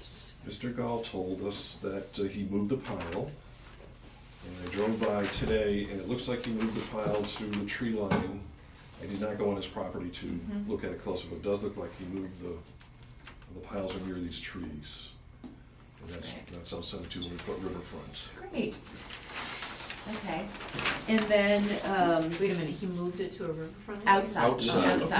Closer to the mic. Problem was that they were in the riverfront Yes, area. I know, that's why I thought you was, okay. No, they were in the 200-foot range. If those trees come down, we lose our Moved landmarks. to where? Sorry. The pile had been moved to Outside the 200-foot buffer zone. outside. And we had established at one point in time there were some pine trees, and if you moved it there, those pine trees would be outside the buffer. And looks correct. That is not. Okay, well, that's encouraging. Great, thank you for being so persistent No problem. in that pursuit. And next item, potential enforcement, Bernard Gall, off Groveland Street. Commission members, who and who did a site visit on Saturday the 9th? Ryan, Harwood, and who's this? You said, who's this? And who's this? Who's this? Who is this? Sorry. Frequent mistake. It actually might do audio. Funny. All right, thank you. Bye. Goodbye. Good night. So long. Yes. Saturday. Oh. Oh, boy. He sent his own. Here we go. There was an incident, apparently. We never had any of those. Seriously? Or is that sarcasm? It was sarcasm. Well, none that I can think of at the moment. That's because they involve concussions. Because he doesn't remember. Okay, How was it? the site visit. Oh, it's like the concussion? I don't remember. It's fabulous. I don't remember. It was a nice day for a walk. So I took photos at various locations, GPS locations, so you can superimpose over what lots there are. Oh my. I did one without, you're the same, I did one without the satellites, so you can read Not the trees and with the trees. You can read the Oh, words. that- Oh, okay. And these are the photos at those locations saying which direction you're looking in, so like point one looking west and point one looking east, so there's the areas where it's decomposed. Jay, you're hired. Yeah, what would we do with that? Investigator. Nothing. He's, Well, what's interesting is that the subdivision layout is pretty much laid out on the Woods Road, yes, or the Woods Road matches the subdivision It layout. does, I don't know which came first. right. Right. Wait a minute, which one? Which one? So So these are each culvert crossing, existing culvert crossings, Yeah. where the culvert is at some sort of woods road, and the culvert is there because there's a woods road. And there were, an excavator was used to Right. clean out. And so it's just interesting to see the alignment relative to the paper layout. He must have just made the roads in there at some point and has maintained them. Right. So how, does it look like there's been any more No activity. work to improve? No. Okay. No activity since the last time we were there, I believe. Thank you. It's in pretty rough shape though. It's in rough shape, It's like okay. diverting streams. Yeah, oh yeah, basically, On the yeah. sides of the road now. They look like drainage ditches almost, but they go over the stream. Okay.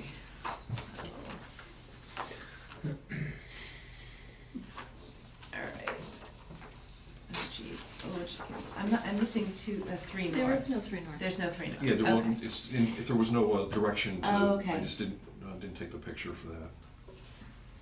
I just tried to focus on the issues. There's like soil up here too. Yeah, You like Holy. dug out. holy mackerel. Okay, so, And you can see the piles like we could see before where they dumped the bucket. curse. What? She just Say curse. And this one, I took this photo, there was no real violation, but, you know, if he keeps plowing down that swale, that it could be a problem, but I don't consider that a violation. It was that little area we were looking over the hill that one time. Did he meet you out there? Yes, he Yeah. did. Okay. Yeah, very cooperative. Yeah, no, it's not been a problem when he meets with us. Yeah. Okay. Can you email these to the conservation will. email, as PDFs? I made a reduced PDF, so it's maybe 4 megabytes Oh, in size. that's totally manageable. So hopefully that will get to everybody. Okay. Okay, so, One thing I noticed too is on one of these maps, it shows what looks like maybe wetlands or ponds or something like Yeah, that. you can see it on the, They looked silted in, Yeah. which but they could have been developed, you know, from photos, aerial photos 25, 50 years ago, right? I mean, they still exist, there's still standing water I in can them. see, But But- like they were cloudy when we were out there. Yeah, so I just don't know if it's just a sign of the impact that he's had, Yeah. and I don't know if it's relevant, I mean- but it's a little disturbing. I'm thinking of vernal pools. Yeah, that's what I it did looks click like, on except that they layer didn't to see look. what it said, potential vernal pool, Yeah. so. It's hard to gauge. It just looked pretty Traily? unhealthy. That's the trail, that's Echodale, Echodale. East. Oh, That's the Yeah. 20-foot Yeah. trail easement.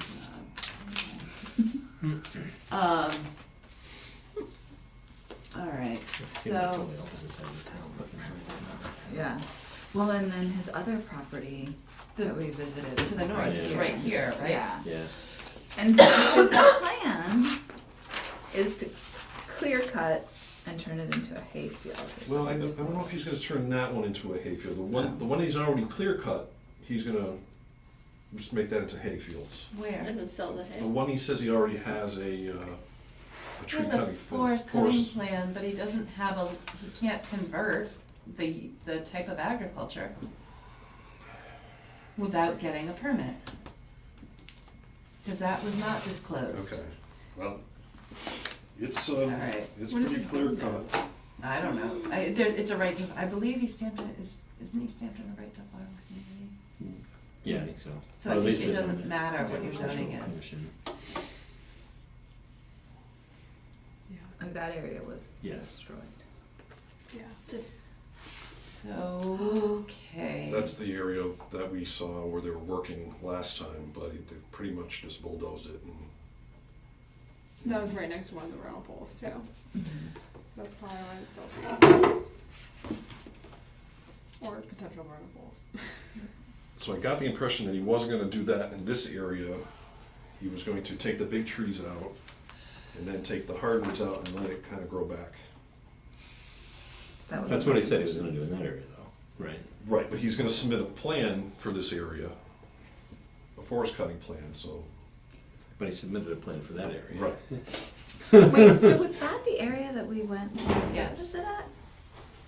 Behind the Davies farm. Okay, and that plan wasn't saying clear cut? No. No. Okay. Should add another potential. Yeah. That happened fast. What, can DCR do anything if there's a forest cutting plan that Possibly. is violated? Sorry, do you have the, Melissa, the front door? Can you do the walk Yeah. and the elevator too? I'm sure I can. Okay, Or Jen can. okay, great. I can do that one. I'll do that one. I'll fight the other door. Right, okay. Did So, Did we talk to a forester at DCR about this We did. before? Yeah. we'll talk to him again. Yeah. Do you want me to pull that plan for Libby? Okay. What? Do you want me to pull out that plan? Sorry, I was telling myself. You say what to yourself? I was just saying, there's nothing. Okay. What should I I was write? verbally flipping the Potential. table over. Yeah, so I would say, I will contact Sean Libby, the DCR service forester. Can I get one of those? Is that why you're wearing There you go. So, Can we ever pick a date for me? Sean, Sean. S-E-A-N-L-I-B-B-E-Y. looking at how they were gonna drag Original out forest cutting plan. Regarding the DCR approved Yeah. forest cutting plan for It's the, a big lie. Big lie. former Davies, D-A-V-I-E-S, farm parcel, parentheses, S, close parentheses. Alice? That's okay. No, parcel and then maybe it's plural, I can't remember. Parcel. Gotcha. So, is this part of the Groveland Street one, or? No. Is this item C? Yep. Got it. That's what I thought.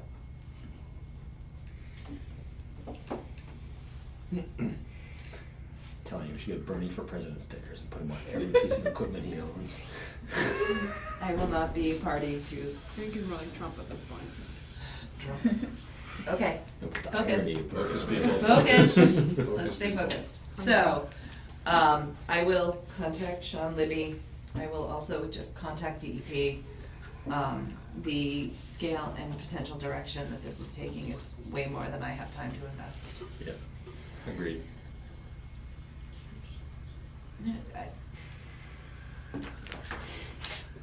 So, So I wrote potential violation of Commissioner Cody will have action on Libby. There's a potential violation of the forest cutting plan? of the DCR approved forest cutting plan for the Davies Farm parcels. Okay. Any kind of wetland regulations, if it's all. Well, so agricultural exemptions work when you maintain the existing agricultural use.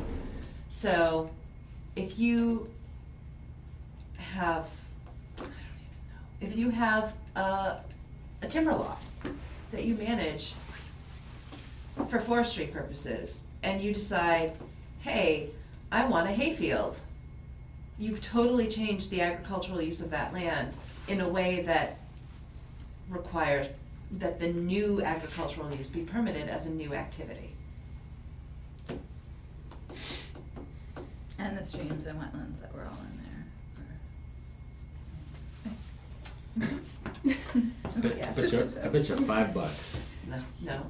You didn't screw up any of this. I bet you Oh yeah, $5. no, they're fine. You went right to flipping, The peepers right were to the peeping. bench. Crying out for help. Moving Okay, along. so- Open space updates. Open space updates. Can I ask about the orchard? I'm sorry to do this. Yeah. Okay. Oh, I wish you'd asked Well Jess was here, I know. because she's the, I could email her too. I- Okay. Just the question is, because it's time for pruning, and I know that we keep putting this off, but like, what would need to happen in order for somebody to be able to prune? Like, that's just it, we don't know. and she doesn't. Last time I asked her, she said she doesn't know. She hasn't had. She cares about it, but she hasn't had time Yeah. to look into it. So So you're talking about the trees we own? Yeah. the apple I think trees. liability is one of Didn't her we discuss concerns. like doing Like- RDA? Just somebody prune them and not tell us about it. Because Ben's ready to go.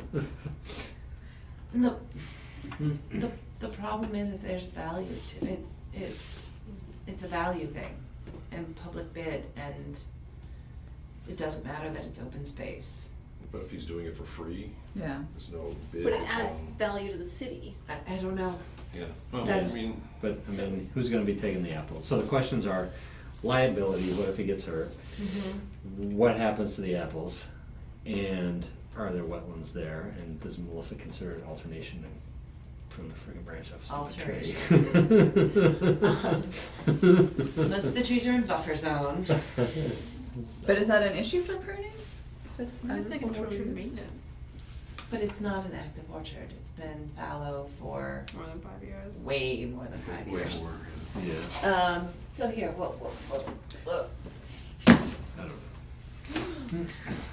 big book of burgers. Just take a vote on whether it's an alteration. Cutting vegetation, is an alteration. Don't Yeah. even- Just pruning a stupid tree. An apple tree. Wetlands that hasn't been delineated. There's no wetlands there. So is it within open meeting law for me to just email Jess and propose that there's like a MOU or something like that that would allow? I think you can inquire Okay. as to what we need to do. Okay. And my understanding from her, Just a pruning, unless you're 50, I mean, what's to do it all 50 feet from the wetland boundary, and it's exempt. I mean, we could treat it as if it's any other project coming forth to us, because it is next to a wetland. Right. But like, someone just wants to do work there. Somebody could just do an RDA, somebody on the commission, Yeah. could file it as a commission. We did that before for the community garden. Just to prove whether or not You the did. work will do any damage. You did, okay. Yeah. So go ahead. We're up there now. Oh, well, great suggestion. Potential what? There's- RDA. RDA. I could do it. And why would it's fine, just There's fine. some Just- forms, there's a checklist online. We can pull up, we can Find pull the out the one we community did for the garden one. community garden one. All right. Get some weight out. But there's still the issue of liability and putting it out to bid. That's what Jess was concerned. Well, you So, have to put so it in if it's for two separate free. things, though. We can do the RDA for it and make the decision regardless of the status of the availability of someone to do the work. Yeah, that's just like what The This is aquatic just- management. This is not was. happening this year, by I the know way. who's doing Just- When's the next full moon? Pretty soon. Undercover? Okay. I'm joking. But that, getting the decision on on an RDA would have to happen first anyway, and can happen regardless of having someone on board to do the actual work. Okay. It can always happen late too. I mean, it's not like it's a orchard and putting it late would like damage the trees beyond, That's true too. right? I mean, who cares if we prune them in June, Yeah. July, or June? Could Then, it? then it just won't be fruit this year, you know, because Yeah. you're just going to prune. them Unlike before it last year where starts we to had- bud. Everything had, okay. Which is supposed to be a low fruit year anyway. Mhm. The following year, Thank you. makes sense, Yeah. all their energy. Okay. Okay, So, should I write that she's gonna email the city planner, or that she's gonna file an RDA? I'm gonna do both. Do- And then it will Email be, the RDA and file the city planner. I'm gonna try to have it for the next meeting too. There's a, Go Jess! We don't need help. Yeah, I do. Probably need help. Yeah, no, seriously. Maybe we can meet up and work on it. okay, are we ready? I'm ready. didn't you help file that RDA back then? You did. You I did did a the- delineation, You did the delineation. that's all. Maybe Peter and I did the document. Maybe. Must have been what it was. Sure, Yeah. sounds good. Well, that'd be a simple one to reference. Oh, Yep. Hmm? so we were supposed to have a site visit with the condo association. We did, Great, some of us did. do tell.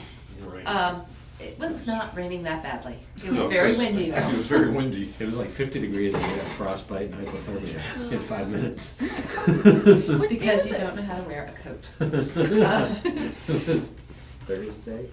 It was Friday Thursday. last week. They changed it. It was they pushed it back Maybe because of Saturday. the snow and we just, sorry. Did you I go just- too, Jay? Yes, I did. Completely Yeah. forgot about it. Basically, those of us who, I didn't know about it. sorry, It's fine, I just wouldn't have gone. decided that She doesn't care about you, so we she get it over with. Oh, boy. just kidding. Sorry. You're gonna make me do That's that. why I Send you an email and 5 minutes before I realized I needed to send you a text instead of an email and. Anyway, what'd you find? I think the site is going to be in very good hands. We reviewed, they had some 6. questions. No, 7. Yes. Sure. Yes. Met with the developers and Condo association? condo association. Rick Lindquist and Tony. Stella. We had their names in a previous Danza. meeting too. Rick I don't remember. Lundquist, Lindquist, Lindquist, and Tony, to be determined. We can get their names off of previous. Yeah. minutes. Tony. They, we made it clear that, whatever, they need to maintain the stormwater basin and swale to the original design. They can't encroach in a way that would decrease capacity, but they also can't increase capacity by digging deeper because of groundwater. So. they Say need- that again? They can't increase capacity, why would they? By digging deeper. Make more room for stormwater, theoretically, by making a bigger hole. Okay. But if you go into the groundwater table, you just make a pond. So they have to maintain it as Right. The size originally? it is now. Yeah, and if they wish to undertake any future site development or redevelopment and direct any of that stormwater to the basin, then the basin has to be able to handle that additional volume. Because they may want to pave an area. Yeah, there's an old barn foundation, slab-ish area. It was a dairy barn, I think. And they might wanna use that for additional parking. So what do they need to do? So they have been told they need to file at least an RDA, or an NOI, depending on the scale and nature of work they're proposing. And we have a plan saying how much stormwater capacity the basin can hold right It- now? It was back when stormwater was policy, Mm. so the level of detail, I believe, is thin Maybe someone could just do a simple calculation, like in fields and then figure it out. Maybe. Yeah, sure, it might just be size for like peak flow control or something. Yeah. Put in infiltration, all of this stuff. So, this site development predates all of us, and it has a very convoluted history. And it got to the point where, I mean, the people doing the work now, I think, are doing it right. But it got to be one of those things where it was started and then it just lay stagnant. But half, partially complete, and really the city just wants to see it done. As opposed to withering away. They just want to clean out the basement as well. So. Yeah, they, this was when I got called to, I think, last fall. Someone was concerned that people were cutting vegetation in a wildlife area, when really they were just cutting down all the sumac that had grown around and in the basin. So they were doing what they should have, what they should be doing, and what should have been happening all along. Shouldn't have gotten that far. No, never.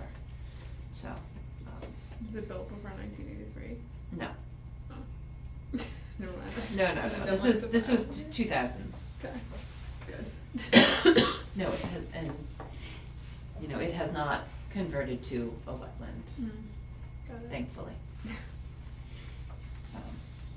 So, anyway, that went well. There's definitely an interest in doing it, maintaining it properly. Should work out. Yep. Paul Street Extension, Gillian Estates. We've received 2 reports. I want to contact Mark Reed and David Gartska. They shouldn't have, it's minor, it can be fixed with a shovel or a rake. They shouldn't have their soil pushed up against the wattle Okay. the way it is. It should be like that. It shouldn't be like that. All right. Should be like what? The soil shouldn't be mounded against the wattle. So it's, This needs to be pulled back. but this is okay. Yeah. And that was the only, there are 2 there, 2 weeks worth. Should require. Actually, I mean, that might be okay. Sometimes that's in some of the details, is putting a little of soil. It seems like more than half though. Yeah, but it looks like the silt fence is up, come up and is like overlapping over the wattle in one spot. Let's see. It's in both the reports. It's in both the April 1st and Oh. April 8th reports. No. Oh, I actually, see silt where you're fence saying, is yeah. in This one, yeah. It's funny they took that picture and gave it to us. April 1 and April 8. So I will. Should be piece of paper airplane format.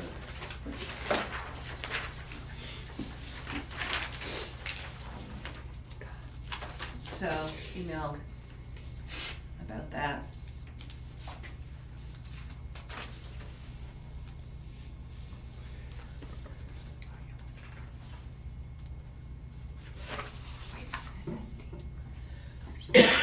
And then,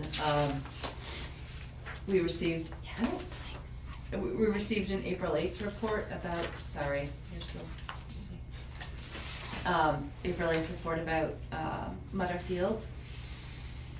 So we're skipping on to. Oh, I'm sorry, I was just going by what was in my hands. There's nothing happening at the Neville's right Okay. now. I don't see any activity. Great, nothing at the Oxbow. Nothing at Oxbow.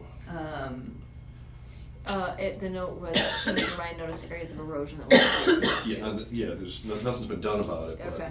it's Okay. not a real serious issue. Lathrop, we scheduled the site visit. PCT Mutterfield, okay. Do I write something for Lathrop?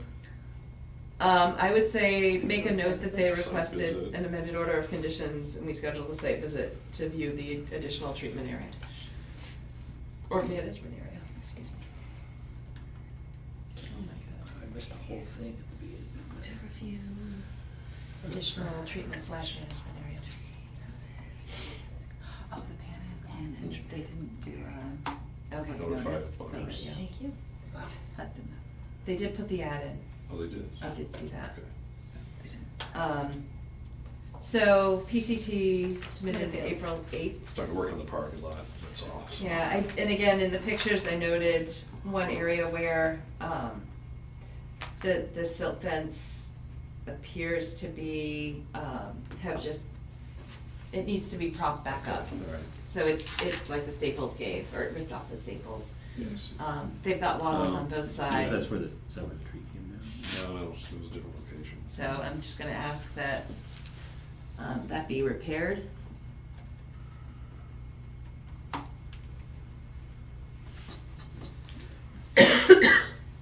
Excuse me.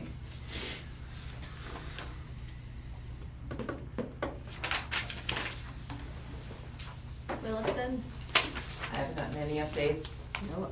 No updates. Anyone? Bueller? Have they started?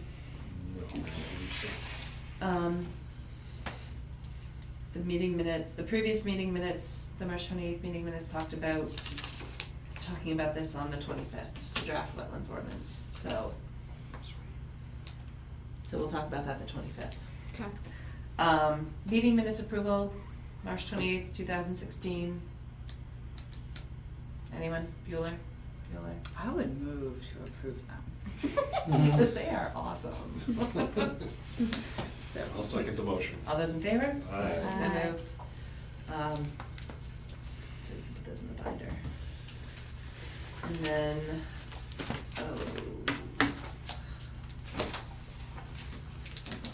it really wasn't much of correspondence. It's gone. I did see, is it? There's Yeah, something it's under underneath here. your file, yeah. There was an envelope with the, Hey. with the green sticker on it. Yeah, it's a certified mail.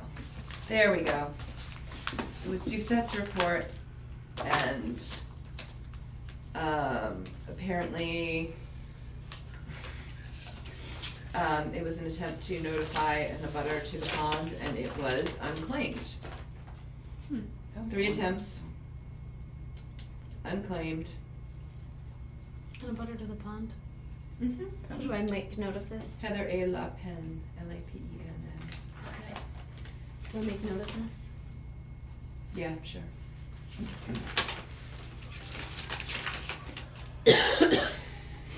That'll go in the ponds file. So, and then the Doucette report, and then this other thing. Okay, is there any other business? I'm sorry, was I supposed to write those other things down? They just zoomed through? No, Okay, because great. they were already discussed. On the So agenda. you got the 184 Northampton Street stuff Sort way of. at the beginning? Yeah. But so what is that, what is this? Oh, you missed Sorry. this. Yeah. Sorry. I'm, where is, We wanna it's, change the one building to 184 buildings. Northampton Street, so it's what's the bank's address? So something be approved. It's Take south this of the down. bank, it's before the Later post on office, that. but just, you know the big open field across from the post office? Yes. That, the development just south of that, back toward us. Here. Looks like there's a Never noticed. daycare in there. Yeah, so. Oh, where Little that- Bear is? Yeah. Oh. And the right blue here. guitar, which is no longer So a here's, guitar. Which way is north? This way. Here's the post office? Okay. it's right, or no, It's where Little Bear. it's near, Right there, yeah. the street. It's So it's on near- that So side, it's it's on on the the Little it's on Bear the west side? Yes, Yes, Little Bear is the Little big Bear bear. is there. But there used to be a building, but at the. Was that I just can, we yellow? can pull the NOI and you can look at the site locus. Yeah. So we looked at this before. Yes. No, we- For the destruction of the. Not in one time. They took the I believe it was building called down. demolition. Now, there's some constructioning later. So what do they wanna do? So there was like it used to be an old motel, Motel. Okay. that got converted into like commercial office space-ish Behind the daycare center. behind the daycare. Yes, Pretty I can messy. picture it now. Demoed, it sounds like they demoed, and their original proposal was to redevelop within the existing footprint. And now they've come up with this idea, Was it, this is what, no, that, This one here is what we approved. this, And now That they, was the so old now they one. wanna Approved that. So put now- the daycare in a new building? I don't know. Looks like they're just gonna bulldoze the daycare. No, but they made a new play area for it. Yeah, there's something about the play area. The play area is in the back. Anyway, So, I'm sorry, I feel like I'm totally missing, so you Yeah. missed the original permitting for it. I mean, you weren't part of the commission. So they're coming to say we wanna revise, we wanna Yes. amend our order. Do we need to amend our order Okay. for this design? And get on the agenda to do it. Okay. So, Oh, God. Was this, look at the scale of it relative to what was originally proposed. Figure out if I think it warrants reopening the process, notifying the abutters. There's more impervious areas or something. Exactly. So, Got it. we changed this once already. no, I don't think. There was something about like access to the parcel to the north or I something. don't That recall. was something, maybe it was informal. Should we pull the? No, we can do it later, or we could ask them what they do. Okay, Yeah, so, You that's on the remember May, that? that'll be on the I May don't 9th remember agenda. that kind of discussion. yeah. It's been a while. Okay. Okay, sorry. Good deal. So, something like amending, requiring a formal permit amendment is somewhat within the commission's discretion. So it's a matter of how collectively we feel about the changes proposed relative to what was originally designed and approved, and the site, and all of the above. And you only gave us the plans? Yeah, he only gave us There's these. no like stormwater or No, there's no. He emailed this afternoon, Yeah. he said, so we'll have to.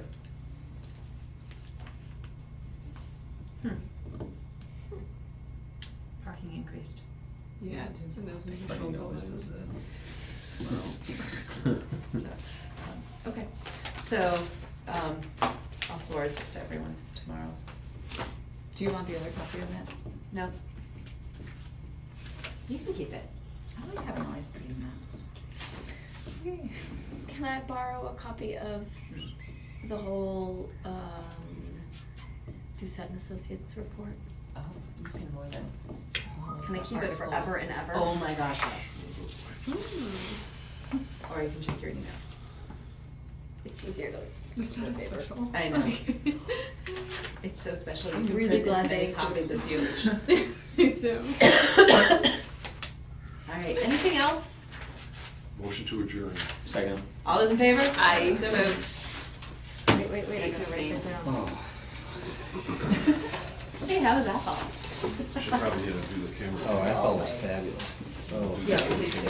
oh, good idea. How do you stop it?